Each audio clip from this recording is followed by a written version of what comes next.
आज बात होगी रॉबर्ट क्लाइव के बारे में। रॉबर्ट क्लाइव कौन था और उसने किस तरह से भारत में अंग्रेजी साम्राज्य की राजनीतिक नींव रखी, इसके बारे में हमें बहुत गहराई से अध्ययन करना है कि जिस भारत को हमने अंग्रेज़ों से स्वतंत्र कराया, उस भारत को राजनीतिक शक्ति में बदलने की शुरुआत रॉबर्ट क्लाइव ने की। रॉबर्ट क्लाइव का जन्म इंग्लैंड में हुआ था। कब हुआ था? 1725 में। और 1725 में जन्म के बाद रॉबर्ट क्लाइव का जो जीवन था वो बहुत शरारती था।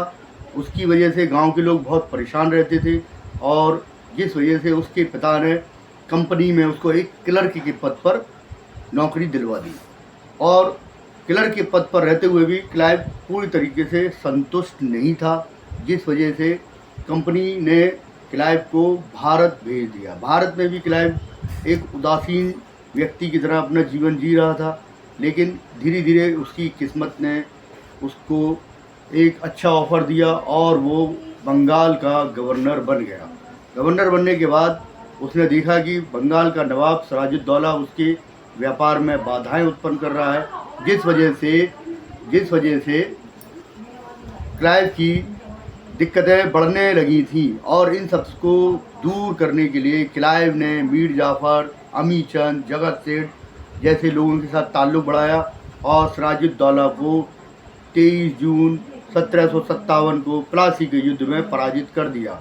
और इसके बाद ही भारत में कंपनी की राजनीतिक शक्ति का जन्म होता है, जिसने भारत को लंबे समय तक जंजीरों में जकड़े रहा और जिसमें भारतीय नेताओं ने एक लंबे संघर्ष के बाद भारत को 15 अगस्त 1947 में स्वतंत्र कराया। लेकिन क्लाइव के कार्यों ने कंपनी को इतनी ऊंचाइयों तक पहुंचा दिया कि कंपनी एक लंबे समय तक भारत में एक शक्ति के रूप में स्थापित रही। जब क्लाइव इंग्लैंड वापस गया तो वहाँ की संसद ने उसके ऊपर मुकदमा चलाया और क्लाइव को इस बात का दोषी ठहराया कि उसे एक कंपनी का अधिकारी होने के नाते भारतीय राजा को दंड देने का कोई अधिकार नहीं था।